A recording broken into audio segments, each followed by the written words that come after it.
Esta semana ha sido una semana de milagros, ¿no? Colombia ganó 1-0.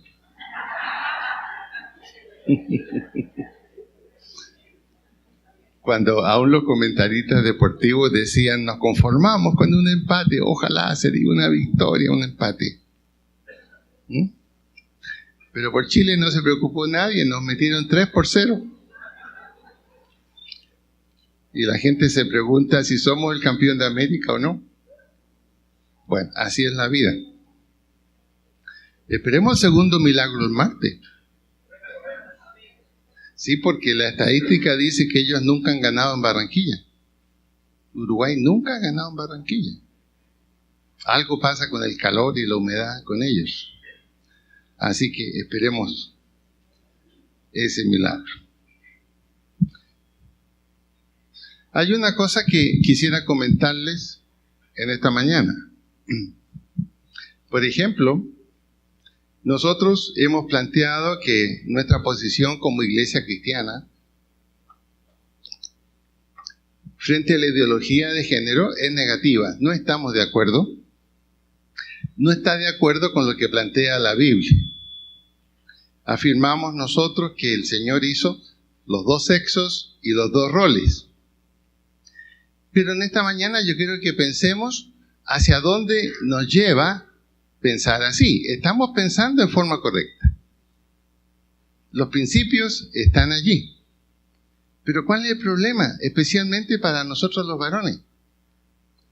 El problema es que lo que nosotros estamos afirmando, que es necesario entonces, si no queremos esa ideología, que los varones retomemos y afirmemos el rol que nos toca.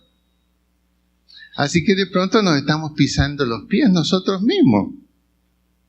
Porque lo contrario a eso, lo que reforzaría los principios bíblicos para que eso no sucediera, es que los varones tendríamos que retomar nuestro rol, retomar nuestro lugar y retomar la autoridad que nos corresponde. En otras palabras, volver a poner en primera plana la figura del Padre. Porque la figura del Padre se ha ido perdiendo. ¿En qué sentido? En el sentido del ejercicio de la responsabilidad. Padres ausentes que provocan que los hijos no tengan un modelo adecuado y ahí vienen los problemas. Entonces, afirmar que no estamos de acuerdo con eso significa reafirmar que tenemos que retomar el lugar que nos corresponde como padres, como autoridad en la familia. Si queremos que todo esté equilibrado. Por eso quise yo en esta mañana recordar qué significa el Día del Padre, aunque el Día del Padre ya pasó. Pero a lo mejor no recordamos qué hay detrás de la celebración del Día del Padre. Se ha reconocido la importancia de la madre, hay un Día de la Madre, y también así surgió el Día del Padre. ¿Y cómo surgió el Día del Padre?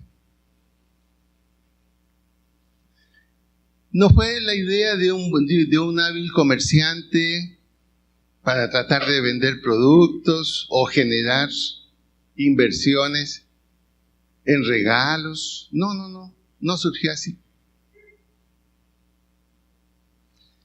Solamente estaba el Día de la Madre establecido, no con tanta pompa como ahora, pero estaba establecido a principios del siglo XX. Y ocurre que un día, en una iglesia, celebrándose el Día de la Madre, alguien comenzó a pensar, bueno, ¿y no debería celebrarse el Día del Padre? Y el que pensó eso no fue un papá, fue una mujer. Y es interesante la historia y vamos a relacionarla con la Biblia después. Fue una mujer de 27 años llamada Sonora Smart Dad. Y era una hija muy agradecida con su padre. Una vez que escuchó varias veces sermones sobre el Día de la Madre, se despertó en ella la atención. Bueno, ¿y qué pasa? ¿Por qué no un Día del Padre? ¿Por qué solo un Día de la Madre? Su padre se llamaba William Jackson Smart y era un veterano de la guerra civil, imagínense, del 1800. Un veterano de la guerra civil que había quedado viudo. Y quedó viudo a cargo de 6 hijos. Los crió solo en su granja en Washington y hizo de esos hijos 6 personas honorables, reconocidas en el estado donde vivían. Y la hija parece que, tomando ese modelo que vio de ese hombre, su padre, y lo que hizo solo, levantándolos y volviéndolos personas honorables, reconocidas, ella dijo, bueno, el Día del Padre tiene que ser la respuesta a un padre que ha sido buen padre. No tiene que ser solamente una celebración. En otras palabras, que el Día del Padre sea la respuesta a acciones paternales correctas y que hayan producido resultados. Así fue como comenzó esa idea.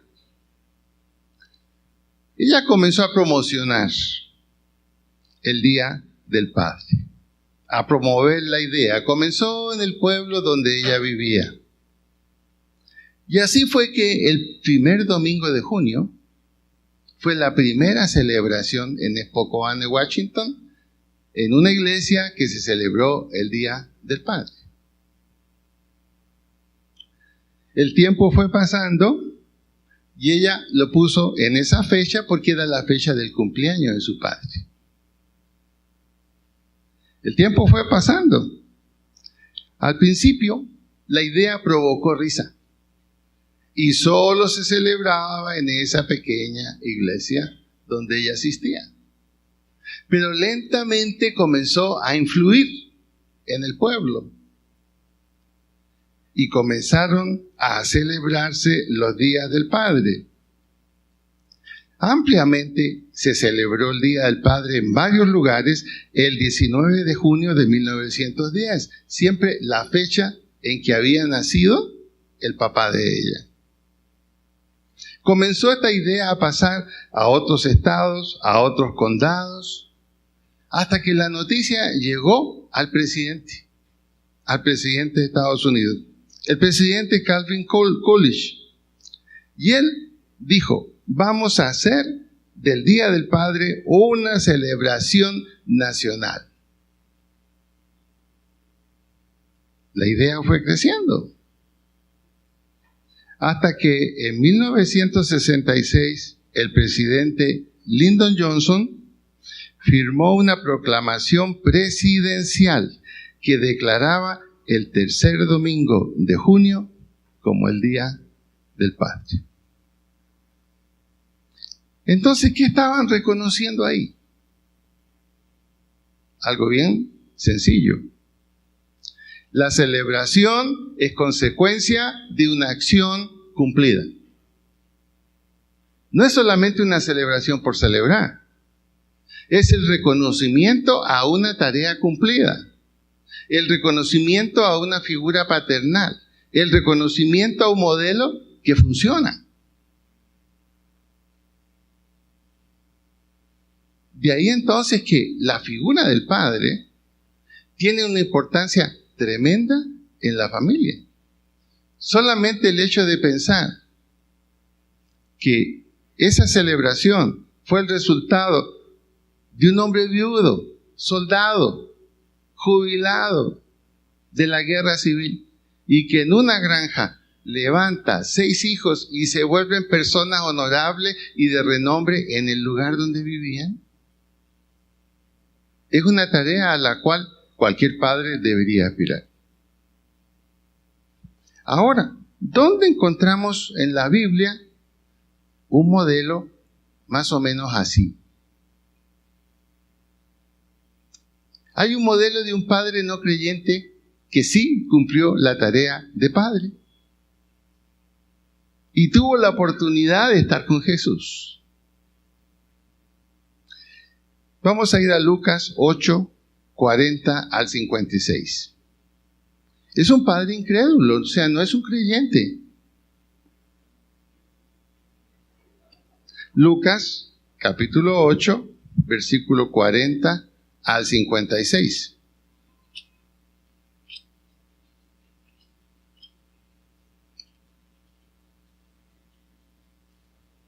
Lucas 8, 40 al 56. Y el punto que yo quiero que pensemos seriamente en esta mañana es este. Si no hubiéramos perdido el modelo del padre, la responsabilidad paternal, que comenzó a desdibujarse a partir del año 60, nadie estaría hablando de ideología de género. Nadie estaría hablando de ideología de género. Porque la tarea cumplida del padre, ¿qué permite? La tarea cumplida también de la madre. Entonces, si nosotros vamos a rechazar a la luz de la Biblia, esta ideología no la queremos, bueno, ¿qué necesitamos volver a retomar? La función paternal. Y la función paternal permite la función maternal. Pero hemos cambiado nosotros el sistema.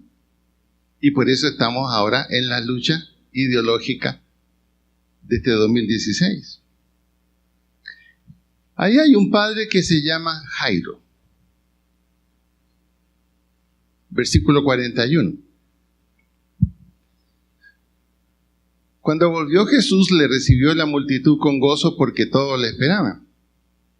Entonces vino un varón llamado Jairo, que era principal de la sinagoga, y postrándose a los pies de Jesús, le rogaba que entrase en su casa, porque tenía una hija única, como de 12 años, que se estaba muriendo, y mientras iba, la multitud le oprimía. Un padre buscando una respuesta de sanidad para su hija. ¿No había EPS en ese tiempo? De pronto Jesús sí permitió que se salvara. Pero ¿quién era Jairo? Era un hombre importante. Era presidente de la Junta de Ancianos del Sanedrín, responsable del orden y del programa de la sinagoga. Era un hombre sumamente ocupado en asuntos civiles y en asuntos religiosos. Su hija está enferma, está muy delicada. Y uno se pregunta, bueno, ¿y dónde está la madre? ¿Por qué la madre no buscó una ayuda para su hija? Seguramente la madre buscó la ayuda y no hubo ayuda eficiente y buena y el problema continuaba. ¿Y qué hizo ese padre? Dejó la junta de ancianos del Sanedrín, dejó sus responsabilidades de planeamiento para las reuniones de la sinagoga, dejó todo a un lado. ¿Y qué decisión tomó? Asumió su función de papá. Dijo, yo voy a preocuparme de mi hija. ¿Sucede lo mismo hoy? Señoras mamás, le pregunto, ¿sucede lo mismo hoy? ¿Quién está encargada de los problemas de los enfermos en la casa? Dígalo, hablen. ¿Ah? Las mamás. Cosa extraña en este hombre. No es un creyente, es un judío. Tiene la cultura religiosa judía. Pero miren la visión de paternidad que tiene. Ahora, él sale a la calle. ¿Y qué anda buscando? Dice, si los médicos no pudieron hacer nada, tengo que buscar a alguien que haga algo. Él ha escuchado de Jesús, no está convencido de eso. Pero él toma la decisión de buscar la respuesta que sea posible para que su hija sane y no muera. La multitud no lo deja pasar. La multitud le oprime. Y él a lo lejos ve a Jesús y dice, ¿y cómo llego allá? Él no es un hombre como para mezclarse con la multitud. Él es un hombre de clase alta. Él está acostumbrado a ir acompañado de sirvientes que le abren camino y pide entrevistas y va y se le atiende en primer lugar.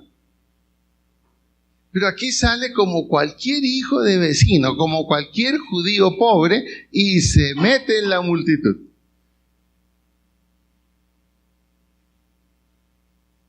Él siente la paternidad. Es necesario hacer cualquier cosa por la hija. Esa es la prioridad que él tiene en ese momento. Conocía la situación de su hija. Seguramente ya habían ido varios médicos a tratar de hacer algo y no habían podido hacer nada. Comparemos la situación hoy. Muchos de nosotros hoy, papás, incluyendo mamás, no estamos conscientes de las enfermedades sociales, espirituales y físicas que muchas veces tienen nuestros hijos. No estamos conscientes de eso. No tenemos un ojo preocupante, avisor, encima. De pronto a veces descubrimos con temor que tenemos un hijo que es un mentiroso compulsivo. Es decir, que ha hecho de la mentira su estilo de vida. Y nosotros no teníamos idea. Y pensamos que es un mal hábito, así lo miramos. O muchas veces después, a veces, con alguien que nos dice algo, descubrimos que nuestra hija no se está comportando como esperábamos. Porque no hay un ojo preocupado. No hay un ojo avisor. No está allí la figura de un padre que tiene la responsabilidad de saber qué pasa en su casa y qué pasa debajo del agua en su casa. Jairo nos está mostrando ese modelo de padre responsable. Piensen en el papá de esta hija por la cual se estableció el Día del Padre. Cuidar 6 hijos solo, prácticamente noche y día tenía que estar encima. Cosas que nosotros hoy no hacemos. Partido de Colombia. Y el hijo aprovecha, papá, voy a salir a ver el partido con algunos amigos. Estamos tan interesados en el partido que no investigamos dónde va. No le decimos, siéntese y véalo aquí conmigo. ¿Entienden de lo que estamos hablando?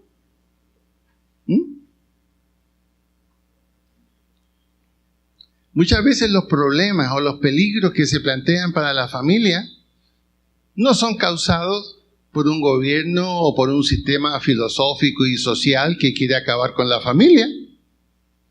Son el resultado de nuestra inacción. Son el resultado de nuestra inacción.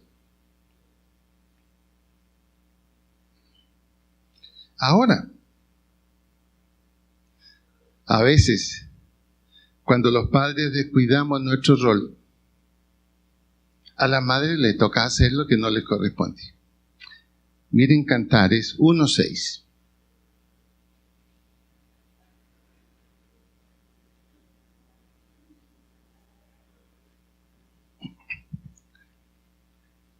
Ve ahí en su Biblia lo que está diciendo en Cantares.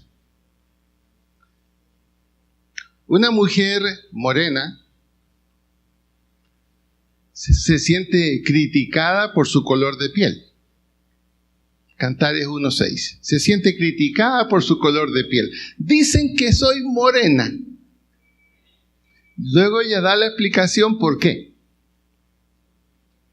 Dice, porque soy una hija del sol. Soy una hija del sol. ¿Y qué me ha tocado a mí hacer? ¿Dónde he estado metida? A ver quién lo está leyendo.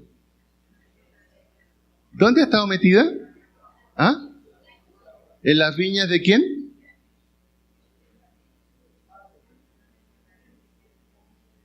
Me tocó hacer el trabajo que le correspondía hacer a un hombre.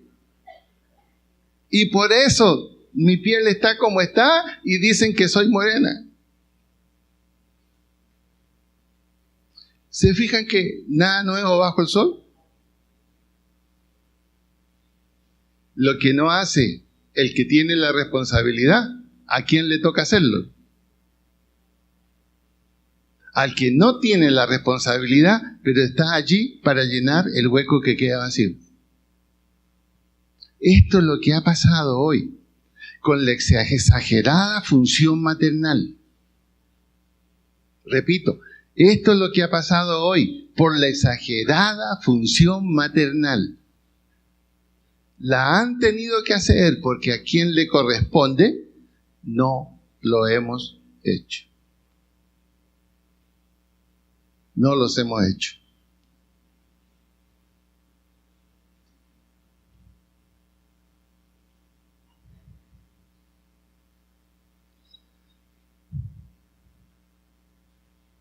Es un padre ahora, Jairo, que percibe a dónde tiene que ir para una crisis familiar que no tiene solución con los medios humanos que se cuentan.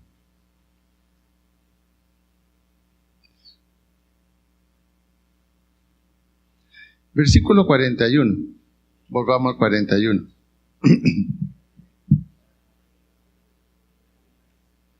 Estamos Lucas 8, otra vez. Manténgalo abierto siempre en Lucas 8. ¿De qué manera va a buscar ayuda Jairo? No se olviden quién es él. Un hombre importante, un ejecutivo de su tiempo. Y sin embargo, ¿cómo va a pedir la ayuda? Entonces vino un varón llamado Jairo, que era principal de la sinagoga, y postrándose a los pies de Jesús, le rogaba que entrase en su casa. ¿No le dijo, usted no sabe quién soy yo? ¿No le dijo eso? Un padre que está dispuesto a bajar del nivel que tiene tan alto y postrarse en plena calle pública y rogar, por favor, tengo una necesidad, un problema en mi casa que solo tú lo puedes solucionar, por favor, ven a mi casa. Muchas veces para ese tipo de tareas o de solicitar favores, siempre mandamos a la esposa. Nunca vamos nosotros. Aquí él está asumiendo la responsabilidad que le corresponde, la responsabilidad paternal. Que está dispuesto a ponerse de rodillas por una necesidad urgente. Quizás eso fue lo primero que convenció a Jesús de ayudarlo. Se acerca a él también en el lenguaje correcto. Rogó, le rogaba que entrase en su casa. A veces los padres tenemos que llegar a ese nivel, cuando hay necesidades insolubles. Rogar a Dios y rogar también a otras personas. Yo creo que si nos hubieran dicho antes de casarnos qué significaba ser padre, no nos hubiéramos casado. Era demasiada responsabilidad. Por eso que a veces que nuestras madres, que en la época antigua tenían muchos hijos, ellas sí nos decían, hijo, piénselo, acuérdese, mire lo que ha vivido aquí sus hermanos, éramos 5 hermanos. Eso le va a tocar a usted. Y mi papá era ese hombre que cuando estábamos enfermos, él se quedaba despierto en la noche para darnos un remedio o preocuparse si vomitábamos o no. Claro que no era muy cariñoso en esos aspectos. No, pescaba la vasija, la ponía al lado de la cama, nos tomaba el pelo, ahí.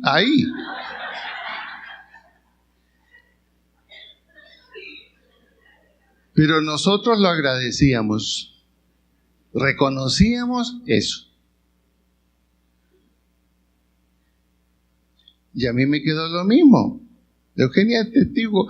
En las noches era yo el que me encantaba cuando estaban enfermos. Yo me hago cargo de los remedios, yo me hago cargo de eso. Y también usaba el mismo esquema de mi papá. Ahí. ¿No? Ahí.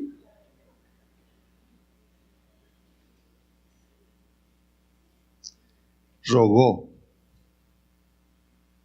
Él pudo ir a otras partes, ir a un rabino y pedir que el rabino hiciera algo, pero no, prefirió ir a Jesús. Aquí tenemos un padre que estuvo dispuesto a llevar a Jesús a su casa. Aquí está la otra gran responsabilidad paternal. Los padres somos responsables de que haya cristianismo en la casa y que conozcan el cristianismo y que los muchachos crezcan en la vida de la iglesia. No es la mamá, somos nosotros los padres. Aquí Jairo nos está mostrando eso. Él va a llevar a Jesús a su casa. Él, el papá, lo va a llevar. Pero en la mayoría de los casos nuestros, ¿quién llevó a Cristo a la casa?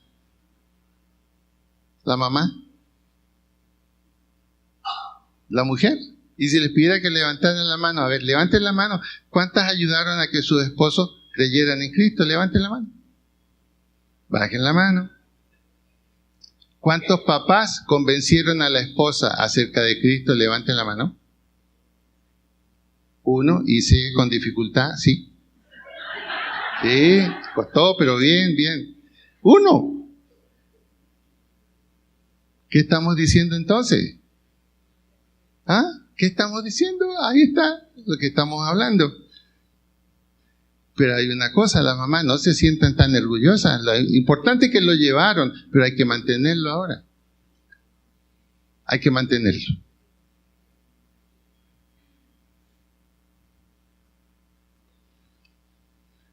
Sin embargo, ahora los padres, ¿qué es lo que llevamos a la casa? ¿Llevamos a Cristo? ¿Llevamos el cristianismo? ¿Qué es lo que llevamos? Bueno, dinero porque trabajamos. Pero estamos más interesados en llevar diversión, muchas veces maltratos, vicios, infidelidad y lo que no deberíamos llevar. ¿Qué diferencia? Eso es lo que llevamos a la casa, los padres. Y a veces la imagen perfecta, el modelo perfecto de la flojera. Eso llevamos a la casa. ¿Qué diferencia? Jairo, un incrédulo, nos está mostrando qué es lo que hay que hacer. Hay que llevar a Cristo a la casa. ¿Y es la responsabilidad de quién? ¿De quién es la responsabilidad? De los padres. Alguien puede decir, bueno, pero yo llevo el dinero a la casa. Bien hecho. Un amante también lo podría dar. Dinero lo da el que lo tiene. Pero esto no lo da cualquiera. Ahí está la importancia. Cuando llevamos a Cristo a la casa y cuando los padres tomamos la responsabilidad de llevar a Cristo a la casa, ¿qué estamos llevando? lo que dice Juan 10:10. Eso es lo que estamos llevando. Y léanlo porque es muy importante este punto. Juan 10:10. Ahí nos está diciendo que hay dos cosas que podemos llevar, o la una o la otra. Y gracias a Dios que cuando el padre no lo hace la madre. ¿Qué les parece si lo leemos en voz alta? ¿Listos? ¿A qué viene el ladrón?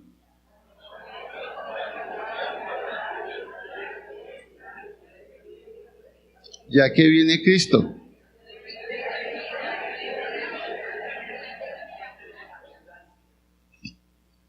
Señores papás, eso es lo que nosotros podemos llevar al hogar. Una de esas dos cosas. O llevamos al ladrón, que hurta, mina, roba y destruye, o llevamos a Cristo, que da una vida abundante. Piense, ¿qué estamos llevando? ¿Qué estamos llevando?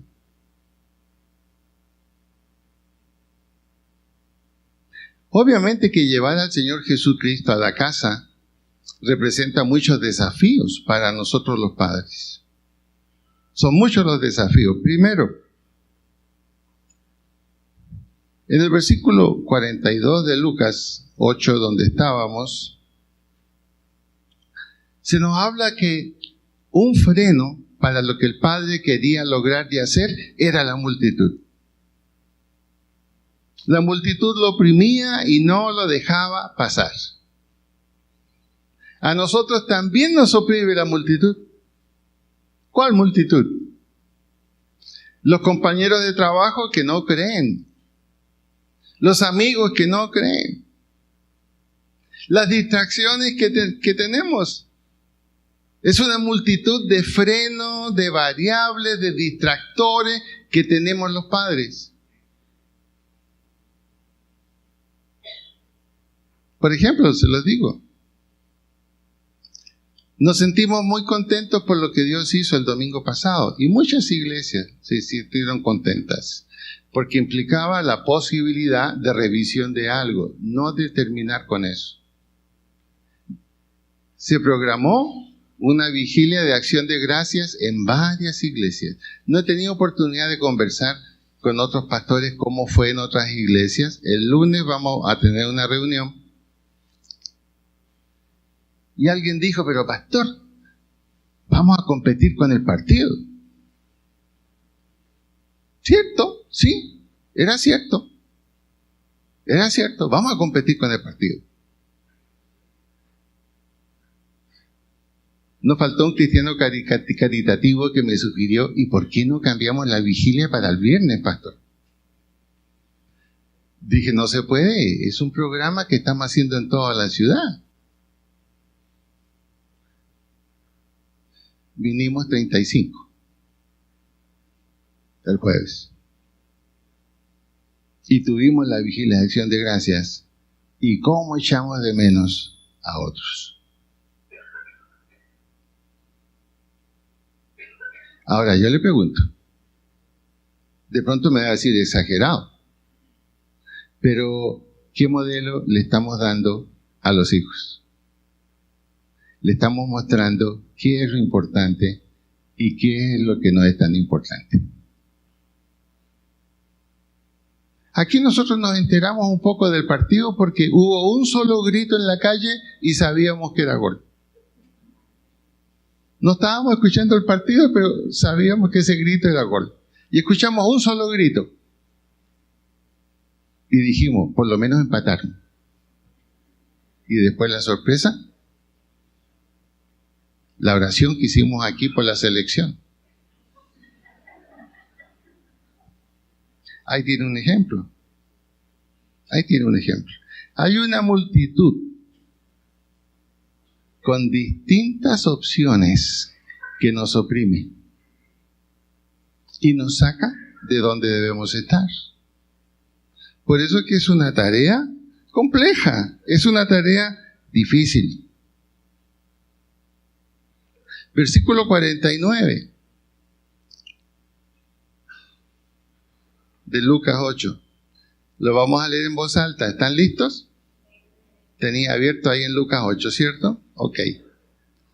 Estaba hablando aún cuando vino uno de casa del principal de la sinagoga a decirle: tu hija ha muerto, no molestes más al maestro.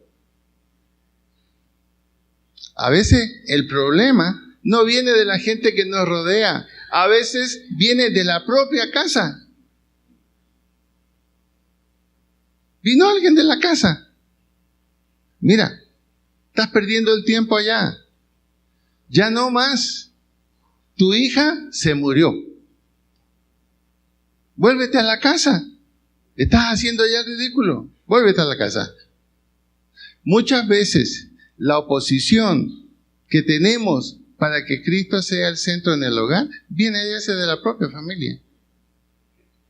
Y ahí es donde el padre tiene que tener pantalones. A veces un papá con problemas me dice: pastor, ayúdame a orar. ¿Y por qué quiere que le ayude a orar? No, es que tengo un hijo bien rebelde y estoy orando para que el Señor lo cambie. Ayúdeme a orar. Yo le digo: no le voy a ayudar a orar. ¿Pero por qué, pastor? Porque ni es la responsabilidad de Dios, es la suya, porque Dios se lo delegó a usted y usted es el padre. ¿Qué dice la Biblia? No quites el castigo de tu hijo, porque así salvará su alma. Por eso que a veces Dios no se mete con nuestros hijos, porque, hombre, si la responsabilidad es suya y si sabe lo que tiene que hacer. ¿Qué creen ustedes que Jairo le hubiera gustado hacer frente a esa noticia? ¿O qué le dijo al que vino de la casa? Déjame tranquilo, yo sigo creyendo que aquí está la solución, así que no me moleste, devuélvase a la casa. Y él siguió ahí. Y por fin alcanza lo que tanto desea.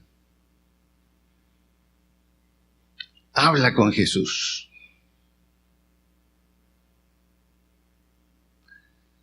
Y cuando Jesús habla con él, dice: aquí está la solución, él va a ir a mi casa.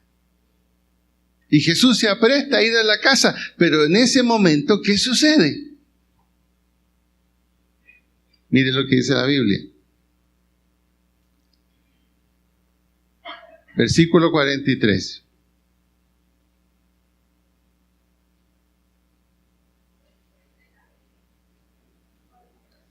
Estamos en el capítulo 8 de Lucas, 43.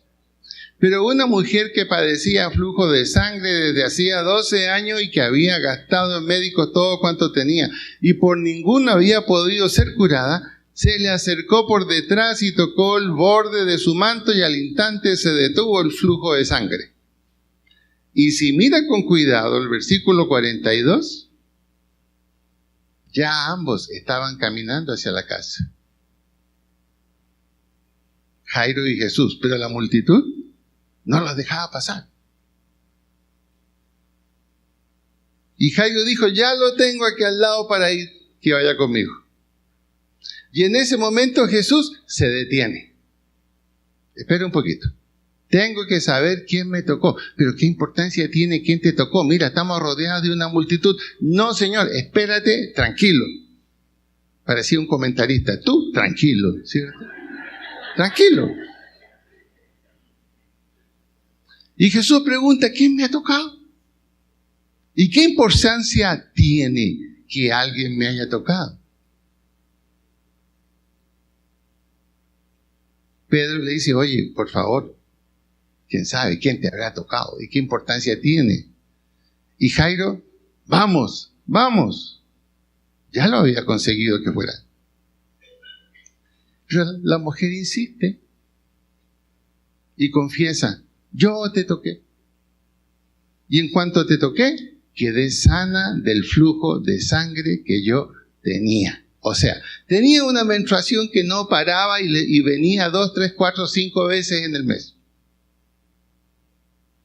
¿Qué problema? ¿Qué problema? Para Jairo. Jairo, como un hombre culto, judío, respetuoso de la ley, él dijo, si esa mujer lo tocó y tenía flujo de sangre, lo dejó inmundo. Tendría que lavarse, purificarse. No lo puedo llevar a mi casa así. ¿Qué hacemos aquí ahora? Pero Jairo dijo, no importa. La salud de mi hija, la vida de mi hija está primero. No se detuvo en prejuicios religiosos. No se detuvo en nada. Lo importante es mi hija. Esa es la visión que debe tener un padre respecto de sus hijos. Y cuando el padre tiene esa visión, permítame decirle, sus hijos no se les van a enchuecar ni van a escoger otro sexo. Porque el hijo varón va a anhelar ser varón como su papá. Porque va a ver en su padre un hombre. Y él va a querer ser como él. Y la hija va a anhelar ser como la madre.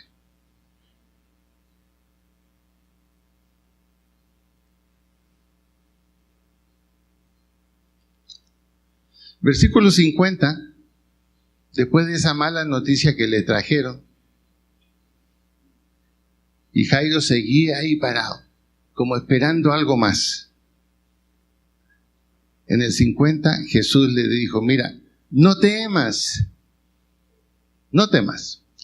cree solamente y serás salva. Aquí la palabra salva significa sana. Y serás sana. Cree y serás sana. Vamos a tu casa. Y entrando en la casa, no dejó entrar a nadie consigo, sino a Pedro, a Jacobo y a Juan. Los tres del combo siempre andaban con él. Siempre andaban con él. Y son los que más le fallaron después. Al padre y a la madre de la niña. Aquí aparece la madre por primera vez. ¿Qué estaba haciendo la madre mientras tanto? Lo que el padre le dijo, tú te quedas aquí, yo me hago cargo de este asunto. No necesito que vengas conmigo. ¿Cuánto anhela muchas veces una mujer, la madre, escuchar esas palabras del padre? Tú te quedas aquí, tranquila, yo me hago cargo de este asunto. Yo soy el papá y yo tengo esa responsabilidad. ¿No son palabras que una madre anhela escuchar en la familia? Pero pregunto, una pregunta difícil. ¿La escuchan generalmente? No sonrían, porque ya la sonrisa es culpable. No, porque no está pasando. No está pasando. No está pasando. Mira, parece que nuestro hijo que cuando sale se va a otra parte, él nos dice que va aquí, que va allá. ¿Qué quisiera escuchar esa madre? Que el padre le dijera, tú te quedas aquí tranquila, yo voy y lo voy a buscar y donde lo encuentro lo traigo. Y lo disciplino. Pero ¿qué dice el padre? Como está viendo un programa interesante, esperemos que llegue. Y cuando llega, ¿qué le decimos? Ay, mi hijo, no lo vuelva a hacer, que su mamá se preocupó. No le dice, yo estoy enojado. ¿A quién le echa la culpa? Su mamá se preocupó, ella es la fregada, yo no.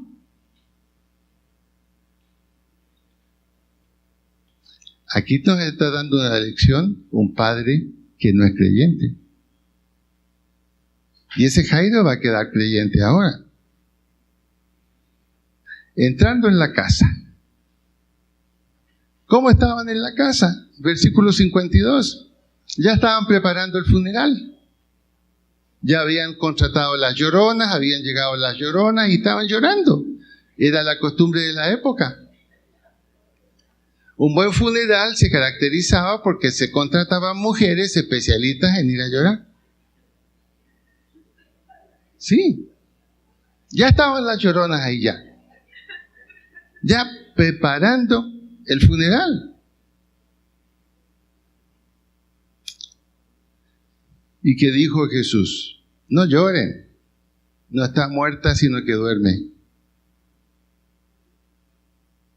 Y la propia familia, excepto el padre, ¿qué hacían? Versículo 53. Se burlaban de él, sabiendo que estaba muerta. ¿Ustedes piensan que Jairo era también parte de los que se burlaban? Él seguía ahí al lado. Yo sé que algo va a pasar aquí. Un padre que no pierde la fe ante los más graves problemas, los asume y no importa cuánto tiempo, busca la solución. En Chile tenemos este dicho: un padre lo que debe hacer es romperse la espalda por sus hijos. Y eso es así. Eso es así. Pero algo ha pasado en nuestra época actual. Dejamos que las cosas corran, dejamos que las cosas pasen, a ver quién pone orden. A ver quién pone orden. Y créame, cuando la madre pone orden, los hijos, varones especialmente, no hacen gran caso. No hacen gran caso.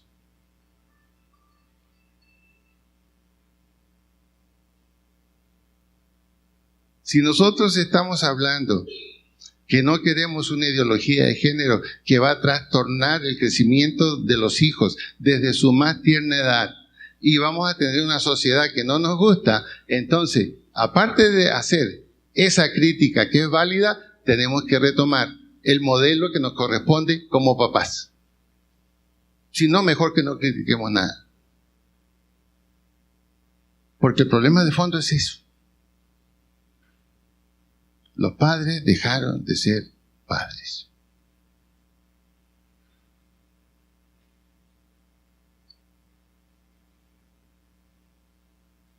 Y vemos el resultado. Versículos 54 al 56.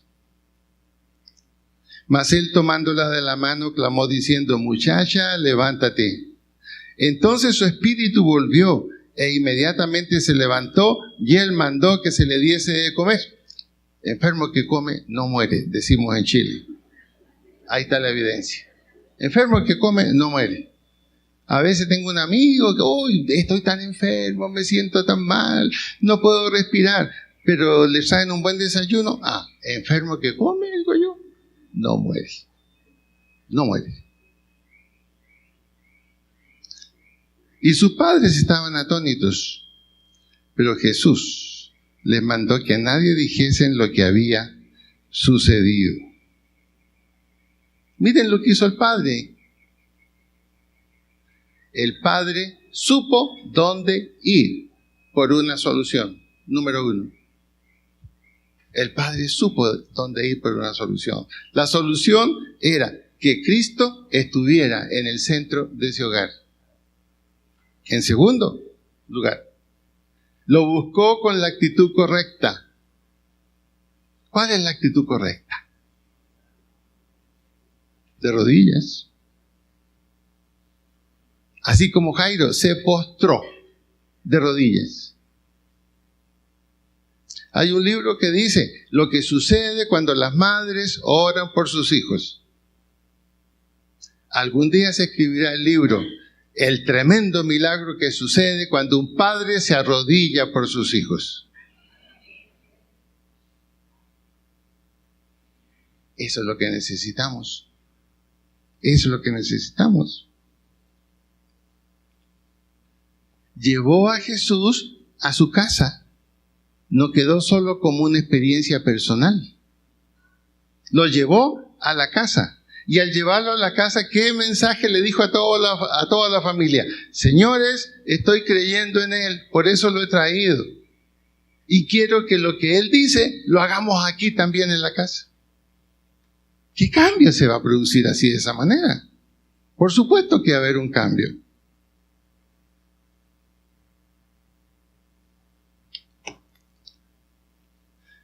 Vivimos un tiempo difícil.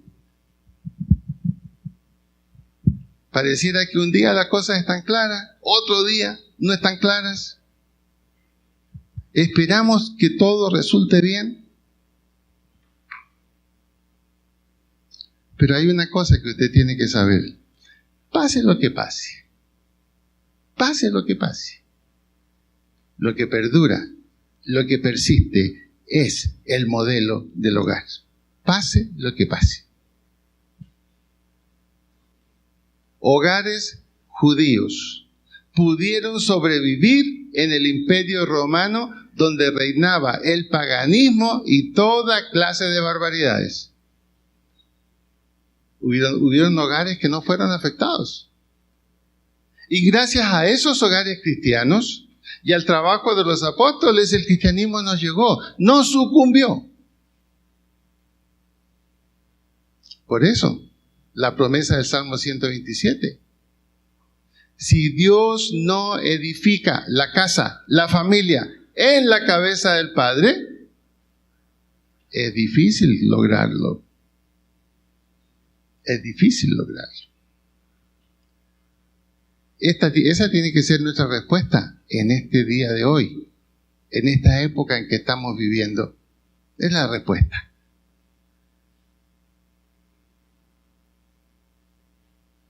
Miren lo que está pasando ahora en Estados Unidos. Es increíble. Mostraron un video del año 2005 de Donald Trump. No sé si algo ha visto de eso. ¿Cierto? ¿Ha visto algo? Una conversación inadecuada.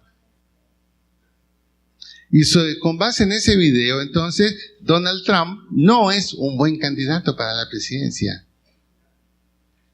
Porque esa conversación la tuvo estando casado. Entonces, no es un padre, no es fiel, puso en riesgo su familia, etc.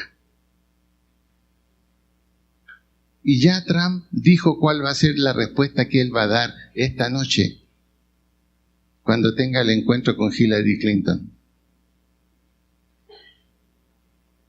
¿Quién es más malo? ¿Yo que solo tuve una conversación? ¿O una esposa que le tapó la infidelidad a su esposo presidente? ¿Qué creen que va a pasar? Ojalá que no lo haga. Ahí sí, la neumonía se le transforma en infarto a Hillary Clinton. Entonces, miren, ahí están los dos modelos de hogar de quién va a ser presidente. ¿Qué muestra eso? ¿Serán confiables?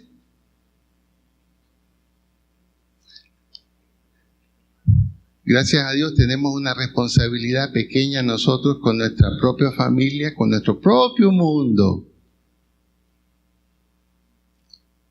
Y seamos varones, ese padre que los hijos anhelan y que toda madre quiere. Un padre que asuma la responsabilidad. En todo sentido. ¿Cuántos varones dicen amén? Si está con su esposa, recuérdele que dijo amén. Así que se cayó, ahí lo tiene. No, pero hablando en serio, esto lo necesitamos, queridos hermanos. Vamos a ponernos de pie.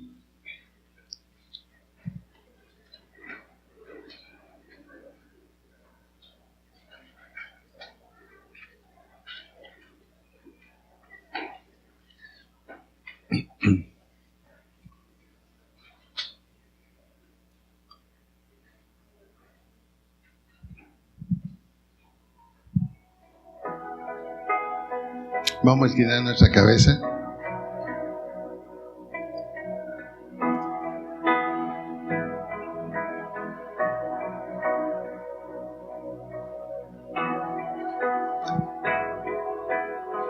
Y los solteros que todavía no se casan, o los casados que todavía no tienen hijos, prepárense para la tarea que les toca. No digan que no están avisados. Y nosotros los padres que de pronto tenemos que hacer correcciones, hagámoslas. No tengamos temor. Hagámoslas. Asumamos la responsabilidad. Señor, te damos gracias por tu palabra. Te damos gracias, Señor, porque teniendo una crítica, una observación justa sobre ideologías que se quieren imponer y que van a tocar fundamentalmente la familia y los hijos, tenemos que reconocer que quizás la responsabilidad es nuestra por no hacer lo que teníamos que hacer, por establecer el modelo correcto, Señor, desde un principio en nuestros hogares, porque hemos confiado la educación de nuestros hijos a los colegios, siendo que es responsabilidad nuestra. Permítenos, Señor, retomar la función que nos corresponde, especialmente a los varones, esa función de paternidad, esa función de padre que debe ser ejercida. La mano nuestra es la que debe estar con ellos en cualquier momento de dificultad, la mano varonil del Padre. Ayúdanos, Señor. Ayúdanos en esta tarea. Y a los que somos abuelos, hasta donde se nos permita con nuestros nietos. Gracias en esta mañana. Y levantamos una oración por nuestro país, por Colombia. Levantamos una oración por aquellos que nos dirigen, que nos gobiernan. Señor, derrama un espíritu de sabiduría sobre estas conversaciones que están habiendo. Permite, oh Señor, que lo mejor para el país se alcance en un nuevo acuerdo. Queremos, Señor, vivir en paz y con propósito en este país, Colombia, tan bello que tú nos has entregado. Un país, Señor, que muchos desearían tener. Y gracias porque todas las cosas están ayudando a